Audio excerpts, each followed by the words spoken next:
Hello again and welcome everybody to BitNote. It is David Collins here where we'll be talking about video game music and the games that they're from. I hope to have a good show for you tonight, so enjoy.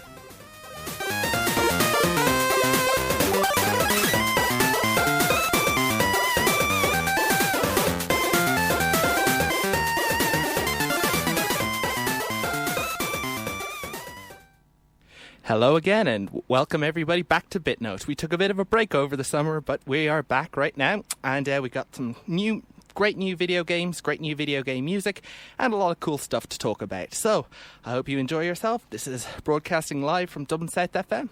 I hope you enjoy. So, let's start things off. In case you've been paying any attention, a lot of stuff is going on in the video game industry at the moment. They are both the major players in the industry have both announced and will be soon to be released powerful new consoles that will try to push forward the cutting edge of video game technology, graphics, power, and just basically really push forward the limits and everything that's technically possible. So I decided to take this opportunity to talk about flash games. Yes, flash games, the games that run in your browser when you're browsing the internet and suddenly a game pops up and you play it.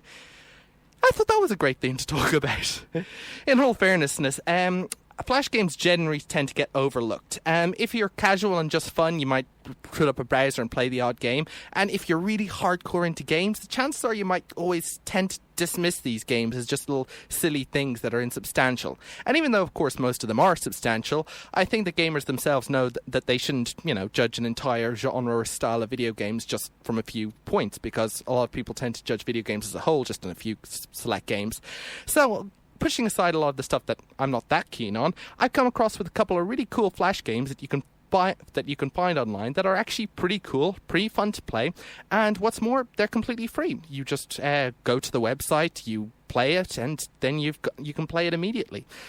Usually just Google search the title and they'll come up somewhere. But I think that there's some pretty interesting ones. In fact, the first one that I'm going to talk about now is actually something that it's a flash game that does something that no other game that I'm aware of has actually tried to do. So, before I actually start talking about the game, why didn't I break the habit of a lifetime and start playing some actual music from the game? So, sounds like a good idea? I thought so. Have a listen.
And what you just heard there was Intense Argument by Bleak Prospects. It is from the game Socrates Jones, Philosopher by Fallon and Valeria Reznitskaya.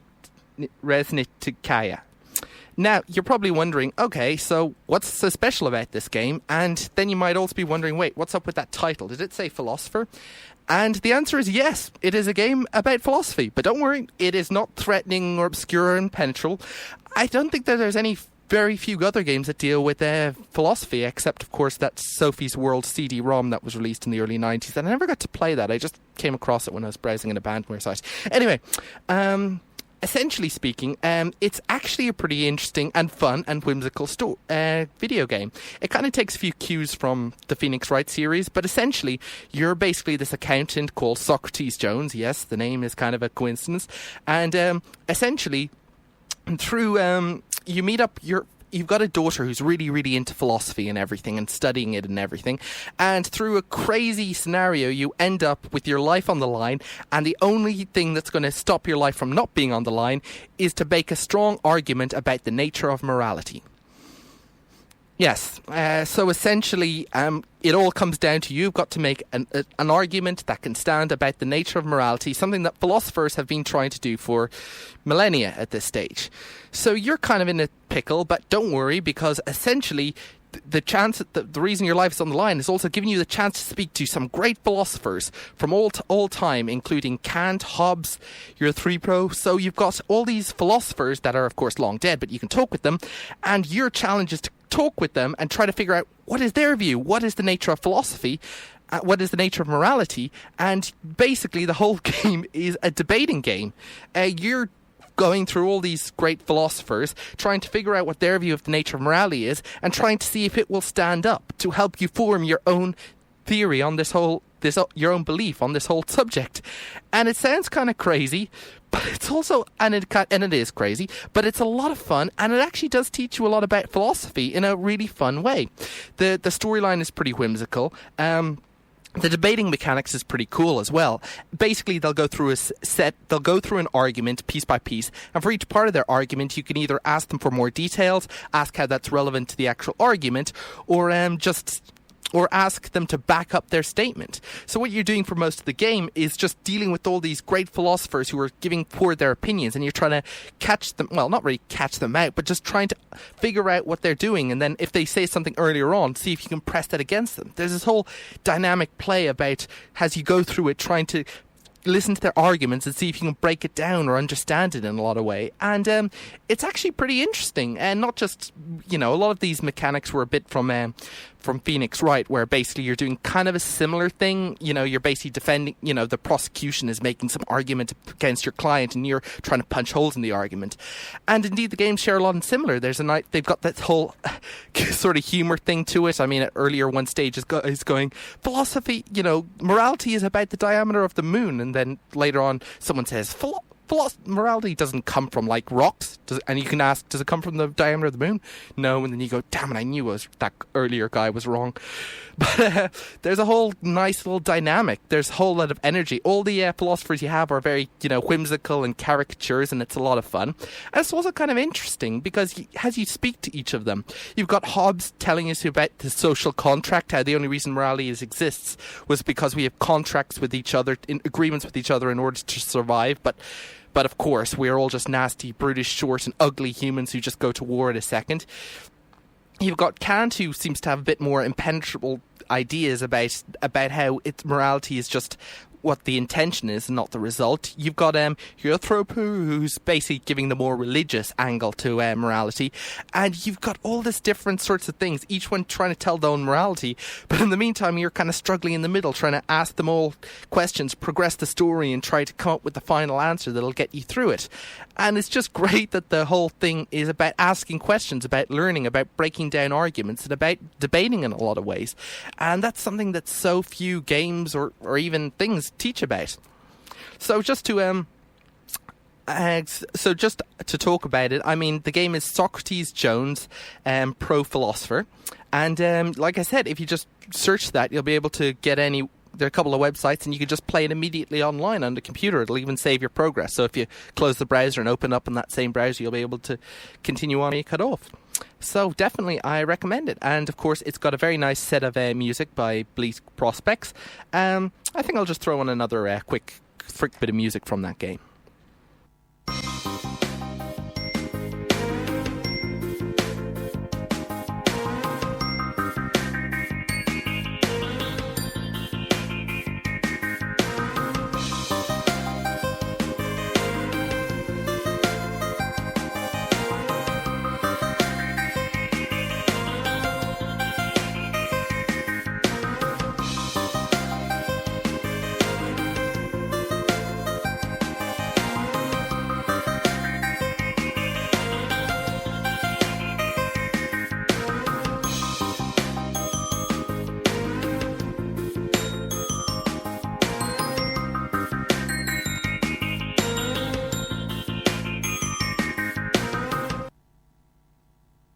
And there you go. That was Nonsense by, as I said, Bleak Prospects. It's also from the game. The music in the game is very well structured. When things get racy and tense and you're not sure, then the music ramps up and it gets very anxious.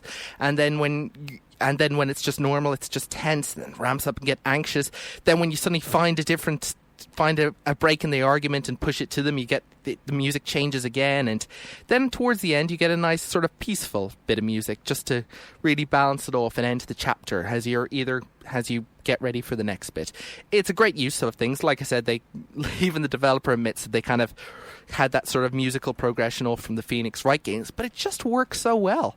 I mean, it's a great example. It's interesting about how you can take mechanics from a game that's a lot of fun and then just apply it in order to teach a subject like philosophy in a way that, without Phoenix Wright, this game wouldn't exist, and I wouldn't have learned a bit more about philosophy and some of the more philosophers at the time, as well as a bit about the nature of morality. The game just really has a good vibe about learning and everything. And of course, like I said, it's got a good sense of humor. Any time a philosopher can make an argument, you can try to rebut it, and one of the pieces of information that you can always say is that your face is ugly. So no matter what they say, if they say something like, it's natural that morality doesn't come from rocks and trees, therefore it's all morality is relative, you can just say, you are wrong because your face is ugly. I was almost disappointed that you can't actually use that argument any time and have it be successful or make a point, but I think that's kind of the point of the game. I'm going to leave you with one track before I move on to the next track, until I move on to the next game. This is Reflection from Socrates Jones, and like I said, it's from one of the more slower paced parts of the game.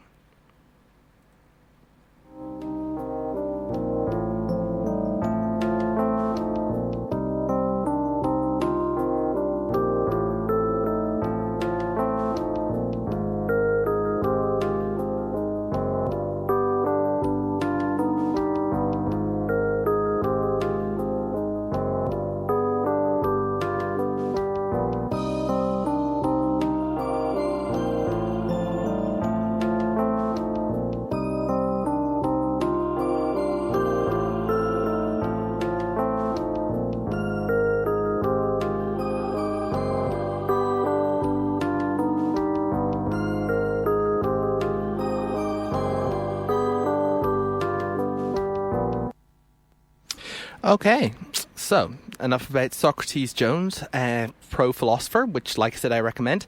Let's move on to another game. It is common in some ways. It is Flash. It is free to play and download. And of course, there's just one other thing about it. It's called Frog Fractions, but while it tries to say it's about educational game about fractions, it has one slight thing about it. It doesn't actually teach fractions, which kind of goes against the point, but let me wind up and explain. Earlier on in the game, everything's going fine. You basically, essentially, it's about frog fractions. You find yourself as a frog on a lily pad in the center of a pool, and all these mosquitoes come down. Your objective is and flies come down. They're trying to attack the fruit, so you've got to shoot out your tongue and basically lick up all these mosquitoes. Everything's going fine and relaxed, and we've got a nice sort of ambient sort of music playing.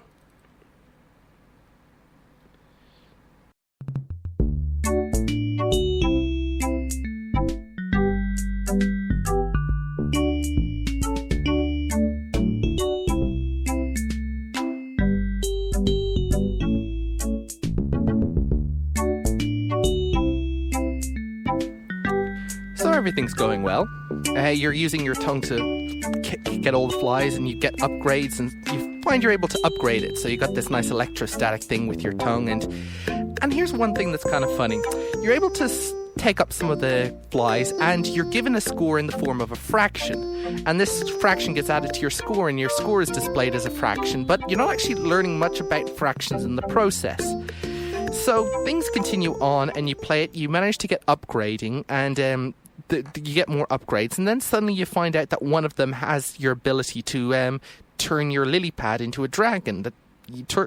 And then you're able to go underwater and collect a bunch of fruit that's collected in the bottom. And with all this fruit, you're suddenly able to get a massive upgrade that kind of, without spoiling too much, lets you go into outer space.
So, things kind of go a little crazier from there. I mean, this is a game that kind of seemed like it's nice, atmospheric, frog in a pond, simple mechanic sort of game that tries to teach you fractions and just starts getting very bizarre. A lot of the scores you start getting, end up going on a frog, flying a dragon through an asteroid field, where people that you don't know suddenly start chiming in, sending communications in the style of Star Fox, saying to be careful and watch out and don't let those rocks push you around. And then I kind of tried to, but the rock pushed me around, and suddenly he chimed back in and said, "We told you not to let those rocks pushed around. You let them do that. You shouldn't." And I was going, "Oh, damn it." But the point was, that was really only where it started to get crazy, because when you get to a planet and then you start talking with the people, and it only starts to get more and more crazy at that stage. It involves running for president, it involves this whole simulation game involving selling bug porn, and it also ends up with some crazy aquatic sections that try to teach you an extremely convoluted thing of the history of boxing.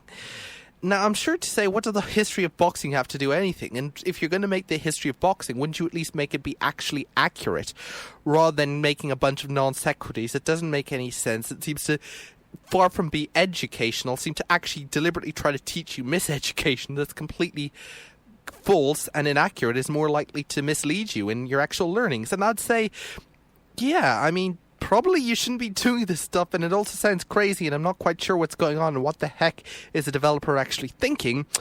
But I'd also say, there is something to this, and I have no clue what it is. But maybe you guys should judge for yourselves, because I've got the track with that history of boxing, and even though it mightn't actually help you understand the sanity of either the video game or the history of boxing or anything in general, it might at least give you some insight as to what sort of mind actually decided to create this game.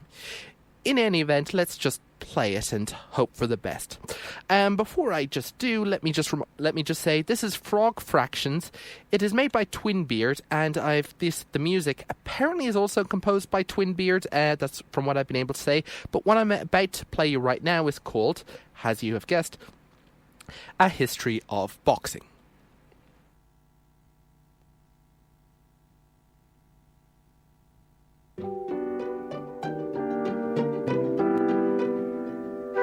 As conceived in 1632 by Portuguese printing press operator André Felipe, boxing was a gentleman's game in which two men would square off and regale each other with stories monotonous for days on end, until one of them fell to the ground from boredom or exhaustion.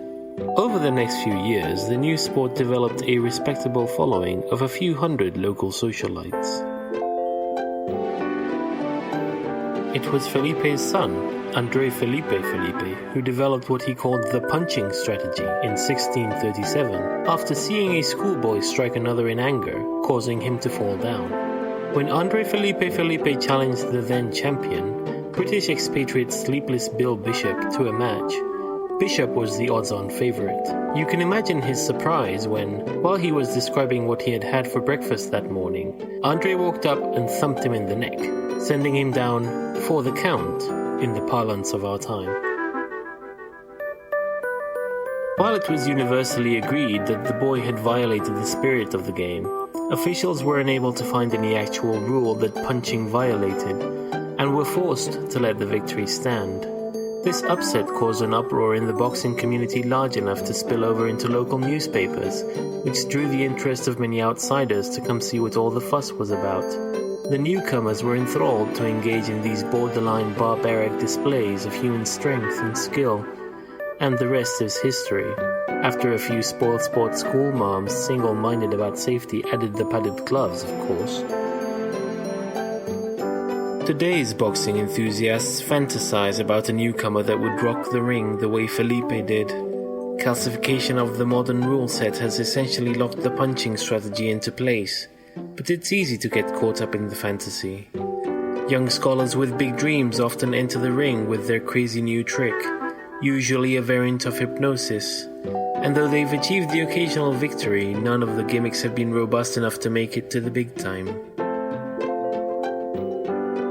The real wonder, though, is that André Felipe's original vision of boxing is still around.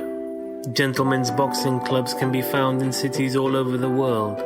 You can visit one most any day of the week and see two erudite gentlemen exchanging pleasantries in the ring. Most people only come to watch a few hours of a match and then leave.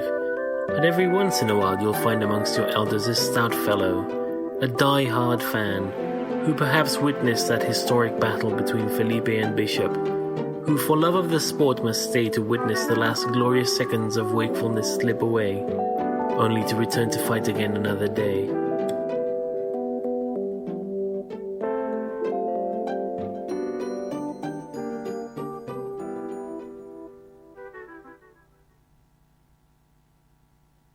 So, yeah, make your own judgment on that. It was quite uneducational. So maybe Frog Fractions works better as an uneducational game. It makes sense to me, at least. But that's really only the start. The game is weird, crazy, fun, and it's a good thing to just throw in front of someone and just see how long they'll go thinking it's a standard game before it completely goes bat guano insane. So, before we, I think we'll wrap it up. There's actually a very good selection of music from that game. You can play it, and you can also buy it from Bandcamp. If you just search Frog Fractions on bandcamp.com, or just look up Frog Fractions, you'll find the link there. Anyway, works. And you can buy pretty much the entire soundtrack for that game, which is good because it's got some other good tracks on it. Some from a wide variety of genres. You'll have to take a listen for yourself, but you can obviously listen before buying, so it doesn't worry that much.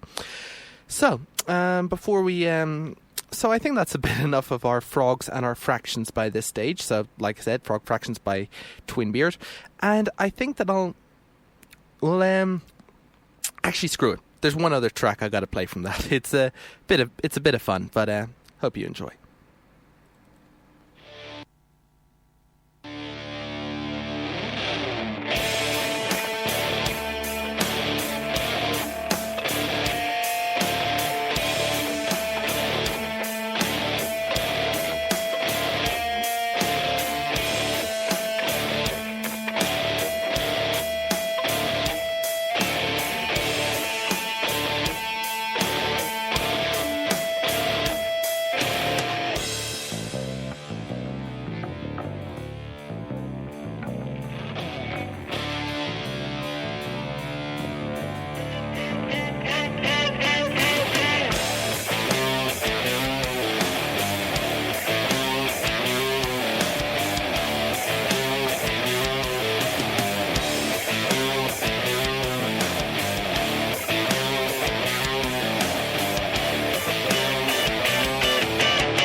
And that was Eyes Open, but from Frog Fractions by Twinbeard. And what that has to do with Frog Fractions, you'll just have to play the game to completely not in any way find out. Alright, we're wrapping up to a close. There was one other game I thought I was hoping we'd talk about, but we don't have time. I'll just talk about it next week, so make sure you're listening. And I'll leave you with the credits track from Socrates Jones, Pro Philosopher. Like I said, it was composed by Bleak Prospects, and I hope you enjoy it. So, this has been David Collins with BitNote. Thank you for listening, and all the best. Glad to be back.